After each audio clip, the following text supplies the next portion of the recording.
Hello students, our today's topic is magnetic properties in solids. In our last video, we have already discussed about the electrical properties of solids.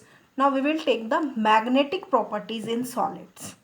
So students, first thing, magnetic properties जो आपकी solids के अंदर होती हैं उसका main reason क्या है?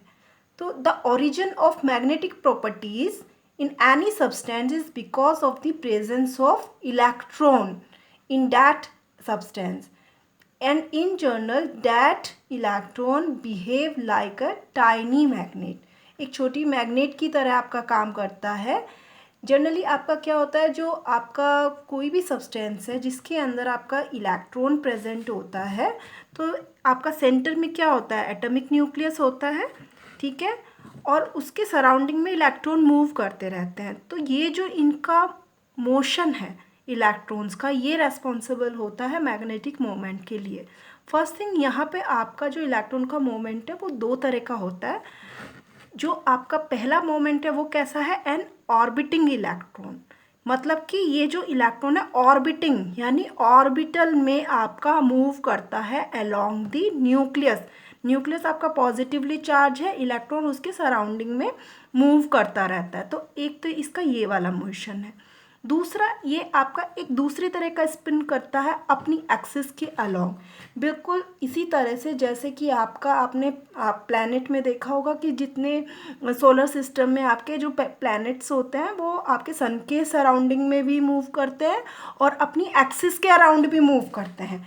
In the same way जो इलेक्ट्रॉन है ये आपका न्यूक्लियस के अराउंड भी मूव कर रहा है जस्ट लाइक अ प्लैनेट, और अपनी एक्सिस के अलोंग भी मूव कर रहा है, स्पिन कर रहा है. तो यहाँ इसकी स्पिन दो तरह से हो सकती है. एक आपकी क्लॉकवाइज, ये आपकी कौन सी है, कौन से तरह का हो रहा है, ये आपका क्लॉकवाइज, जैसे घड़ी चलती है, घड़ी का डायरेक्शन होता है, तो दिस इज क्लॉकवाइज आपका स्पिन है.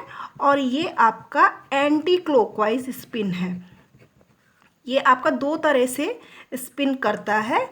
तो दो तरह का आपका स्पिन है इलेक्ट्रॉन का, जिसकी वजह से आपका मैग्नेटिक मोमेंट क्रिएट होता है. पहली चीज़ तो ये हो गई यहाँ पे कि यहाँ पे किस तरह का इलेक्ट्रॉन का स्पिन है. दो चीज़ें हैं इसमें, एक आपका अराउंड द ऑर्बिट, दूसरा आपका अपनी खुद की एक्सिस के अलोंग ये कर रहा है. एक दूसरी चीज़ इसमें जो इम्पोर्टेंट है, जो ये इलेक्ट्रॉन आपका रिवॉल्व कर रहा है सर्कुलर पाथ में, ये बिल्कुल just a current carrying loop जो होता है, कि जैसे जिसमें आपका एक करंट कैरिंग लूप उसकी तरह से रिवॉल्व करता है. और वो जो जब ये आपका करंट कैरिंग लूप की तरह मूव कर रहा है जो सर्कुलर पाथ में या अपने एक्सिस के अलोंग, वही बेसिकली मैग्नेटिक डाइपोल मोमेंट को क्रिएट करता है. यहाँ पे बेसिकली जो मैग्नेटिक मोमेंट है ये डिपेंड करता है कि नंबर ऑफ अनपेयर्ड इलेक्ट्रॉन कितने हैं किसी भी सब्सटेंस के अंदर, किसी भी एलिमेंट के अंदर. एंड जनरली जो आपका यहाँ पे मैग्नेटिक मोमेंट हम कैलकुलेट करते हैं, तो इसका जो यूनिट होता है, it is generally magnetic moment represented by mu, and its unit is Bohr magneton.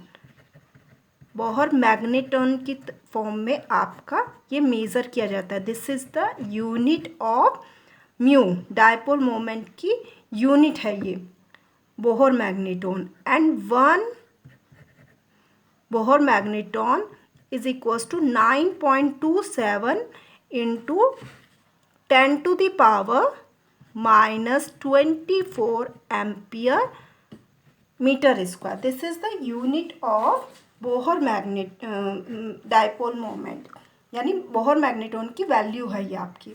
Now if we take the magnetism,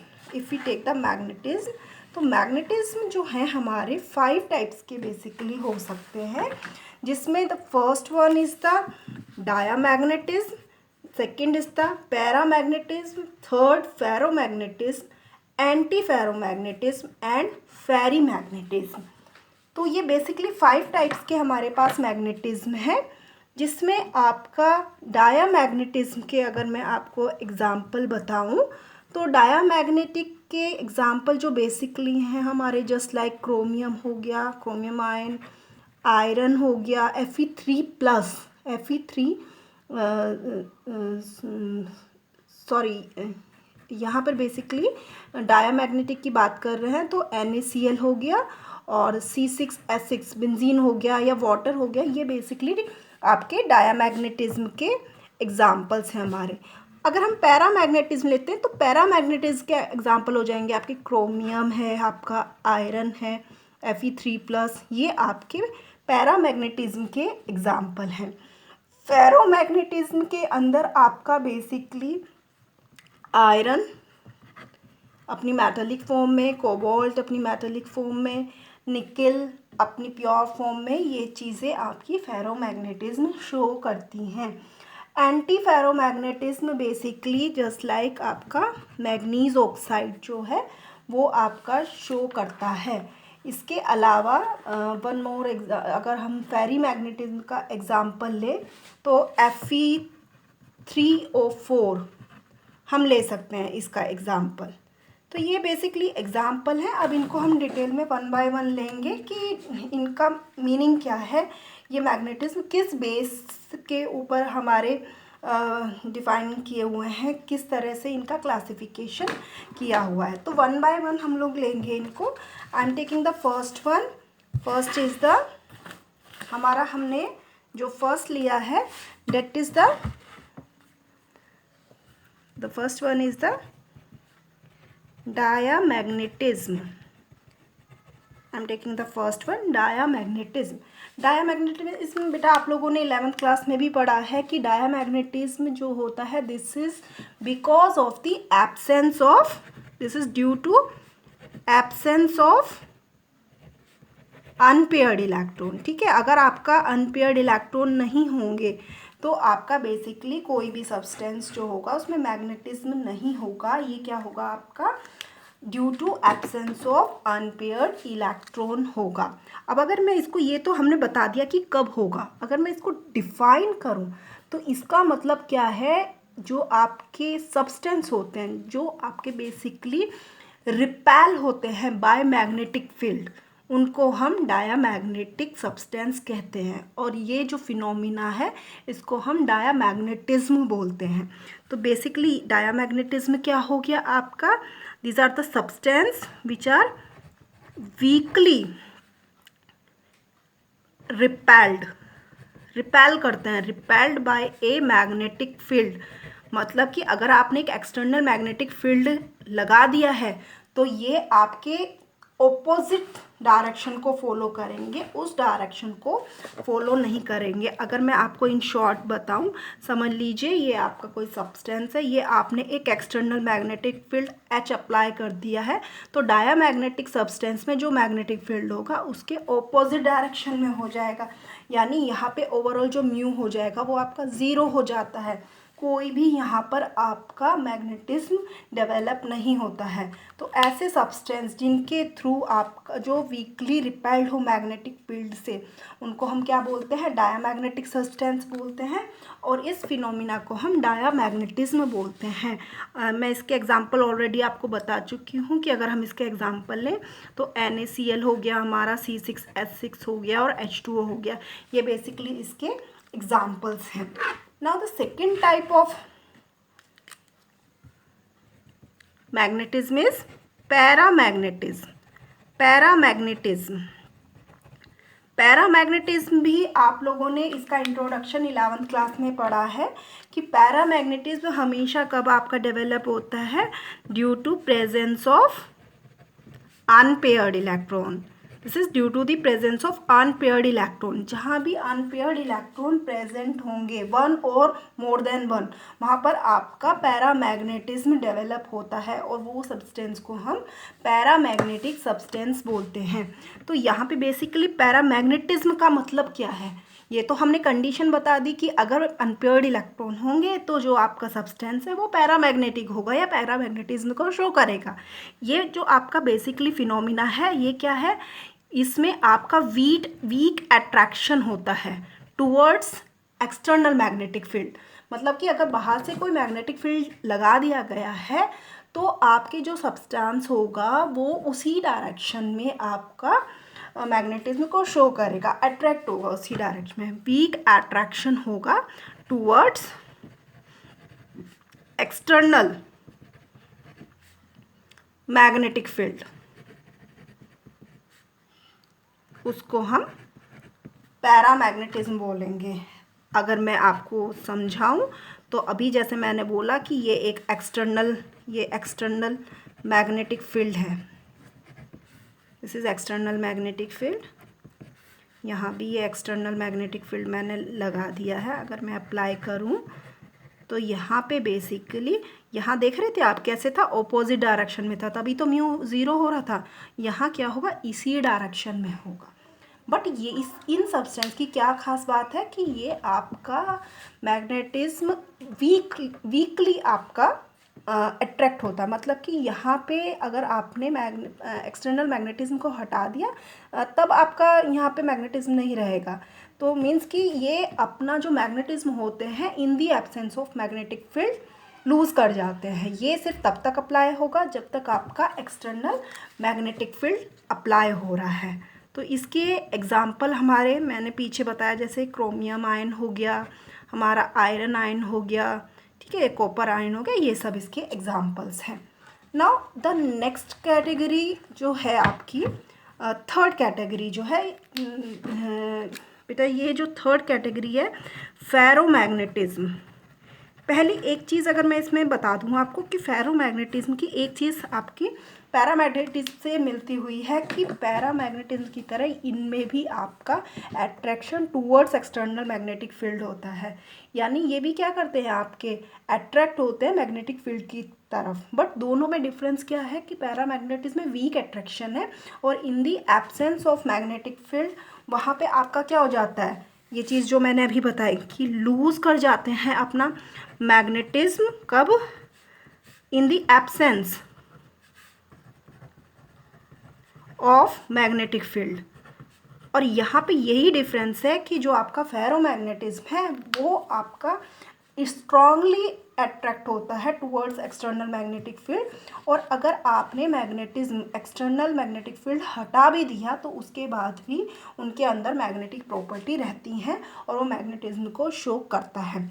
अब ये चीज़ समझने से पहले हम थोड़ा सा एक चीज़ लेंगे कि जो आपके फेरोमैग्नेटिक सब्सटेंस हैं उनके अंदर जो बेसिकली मेटल आयन होते हैं वो स्मॉल रीजन्स में ग्रुप बना लेते हैं। मतलब एक ग्रुप की फॉर्म में स्मॉल रीजन्स में रहते हैं, जिनको हम क्या बोलते हैं, डोमेन बोलते हैं। जिनको हम डोमेन बोलते हैं, क्या चीज़ बोलते हैं, in the form of domain they exist.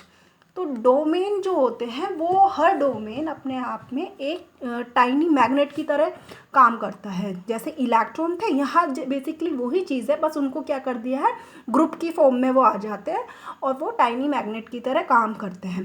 अब बेसिकली इनमें जो जब तक ये आपका अनमैग्नेटाइज पीस होता है तब तक तो ये डोमेन्स रैंडमली ओरिएंटेड रहते हैं और इनका मैग्नेटिक मोमेंट कैंसिल हो जाता है।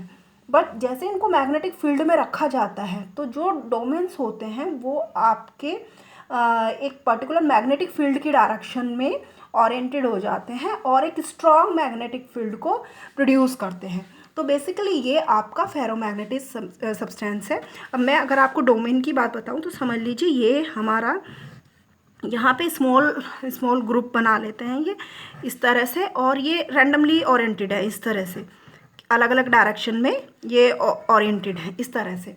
अब यहाँ क्या है, जब तक एक्सटर्नल मैग्नेटिक फील्ड नहीं है तो ये इस तरह से आपके ये डोमेन हो गए हैं, इस तरह से आपके रैंडमली मूव कर रहे हैं ये, ठीक है। अब हमने क्या कर दिया है, एक हमने मैग्नेटिक फील्ड अप्लाई कर दिया है।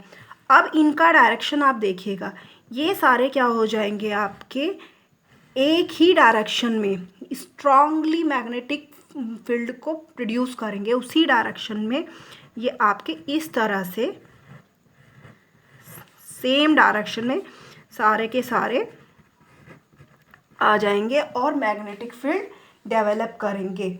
और ये जनरली आपका जो मैग्नेटिक फील्ड जो मैग्नेटिज्म इनके अंदर जो होता है वो इतना स्ट्रॉन्ग होता है कि अगर आपने मैग्नेटिक फील्ड रिमूव भी कर दिया है तो भी इनकी डोमेन की डायरेक्शन क्या हो जाती है, एज इट इज़ रहेगी। मतलब ये इसको परसिस्ट करते हैं और एक स्ट्रॉन्ग परमानेंट मैग्नेट की तरह बिहेव करने लग जाते हैं।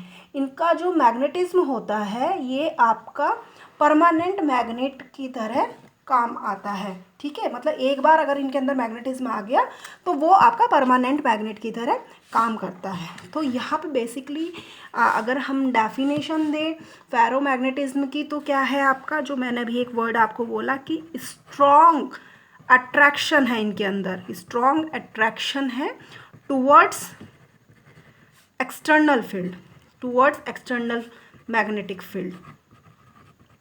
बस जो आपके पैरामैग्नेटिक थे उनमें ये वीकली था, और यहाँ पे रूस में ये फ़र्क था कि वहाँ पे क्या था, lose magnetism in the absence of lose their magnetism in the absence of magnetic field. But यहाँ क्या है, यहाँ पर बेसिकली जो चीज़ हमने बताई है कि मैग्नेटिक फील्ड भी अगर रिमूव कर दें,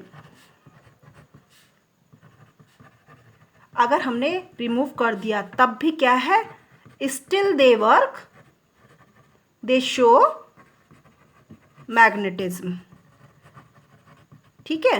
और कैसे बिहेव करते हैं, behave as a permanent magnet, permanent magnet की तरह वर्क करते हैं। ओके, तो ये बेसिकली डिफरेंस था।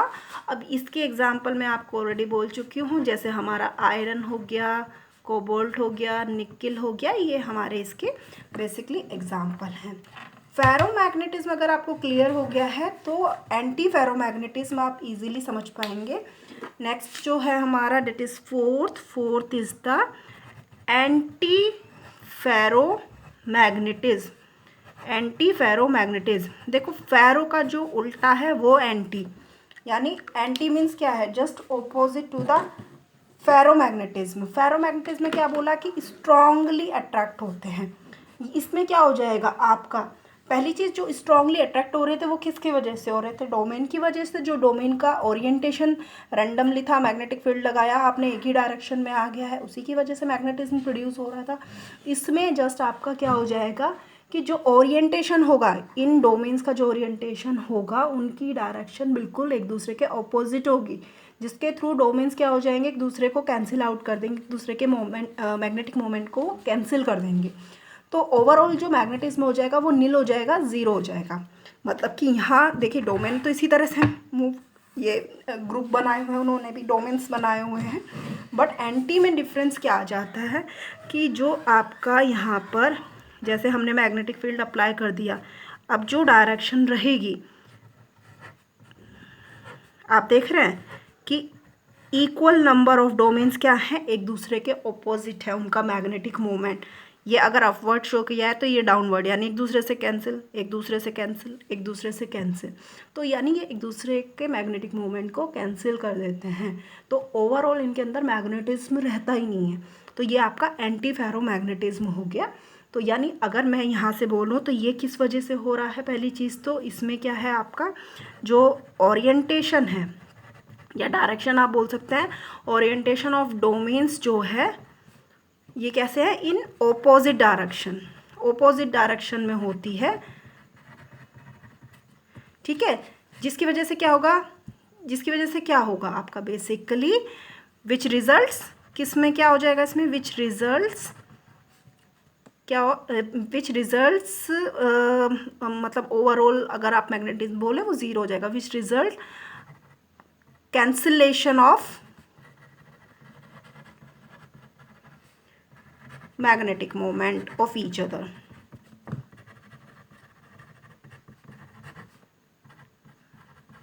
और you can simply say which cancel the magnetic moment of each other, वो भी आप इसमें लिख सकते हैं। तो एंटी फेरोमैग्नेटिक के एग्जाम्पल आपका बेसिकली जो मैग्नीज ऑक्साइड है वो इसका एक एग्जाम्पल है। नेक्स्ट इसके अंदर हमारा एक लास्ट बचा बेटा, लास्ट जो है हमारा इसके अंदर फेरीमैग्नेटिज्म। फेरीमैग्नेटिज्म हमारा बचा है इसके अंदर। तो फेरीमैग्नेटिज्म अगर मैं लूँ, I am taking the last one, that is ferrimagnetism. ये आपका लास्ट है, fifth ferrimagnetism. Ferrimagnetism जो है, फेरोमैग्नेटिक कंपाउंड्स कौन से होंगे, इनमें भी आपका मैग्नेटिज्म शो होता है, बट यहाँ पर जो डोमेन की डायरेक्शन होगी, जैसे हमने पीछे देखा, हमने फेरोमैग्नेटिक में देखा था कि सेम डायरेक्शन में थी, यानी पैरेलल डायरेक्शन में थी। इसमें आपका क्या है, अनइक्वल नंबर रहेंगे, मतलब ना तो वो एक दूसरे को कैंसिल ही कर रहे हैं कम्प्लीटली, ना सारे के सारे सेम डायरेक्शन में ही है। तो मैग्नेटिज्म तो अराइज होगा, बट फेरोमैग्नेटिक के कंपेयर में कम होता है। जो डोमेन की डायरेक्शन है वो बेसिकली पैरेलल और एंटी पैरेलल दोनों रहेगी इन अनइक्वल नंबर। मीन्स आप एक बार डायग्राम देखेंगे तो आपको थोड़ा क्लियर होगा कि अगर मैं डोमेन्स को दिखा रही हूँ, डोमेन्स पहले रैंडमली ओरिएंटेड थे, अब जैसे ही मैग्नेटिक फील्ड अप्लाई किया वैसे ही डोमेन की डायरेक्शन ये हो रही है। देख लीजिए, ये जैसे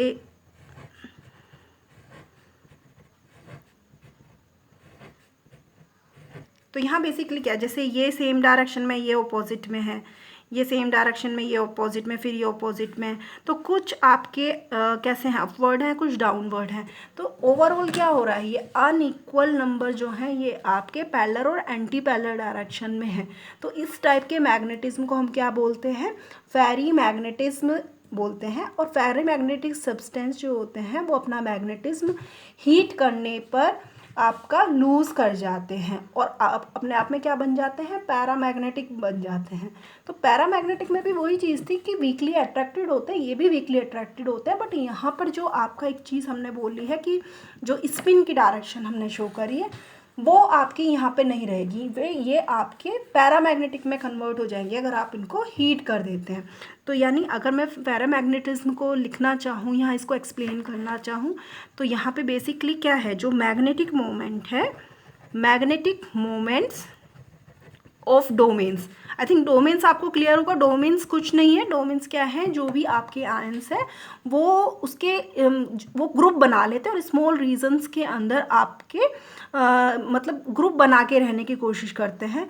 जैसे छोटे छोटे जो आयंस हैं वो आपने ग्रुप बना लिए, उनको डोमेन बोल रहे हैं बेसिकली, आयंस को, कि वो आपके एक पर्टिकुलर, कुछ आपके एक साथ हो गए, कुछ आपके एक साथ हो गए, तो वो एक बेसिकली एक पर्टिकुलर रीजन में अपना एक एरिया में रहते हैं, जिनको हम डोमेन्स बोलते हैं। तो मैग्नेटिक मोमेंट ऑफ डोमेन्स जो हैं ये आर अलाइंड, अगर मैं बोलूँ कैसे, इन पैरेलल, पैरेलल डायरेक्शन है, एंड कैसा है, एंटी पैरेलल, दोनों डायरेक्शन में है, बट कैसे है, इन अनइक्वल नंबर, इन अनइक्वल नंबर्स में है। ठीक है, तो यानी इनके अंदर मैग्नेटिज्म तो होगा, बट आपका कंप्लीटली फेरोमैग्नेटिक की तरह स्ट्रांगली नहीं होता है।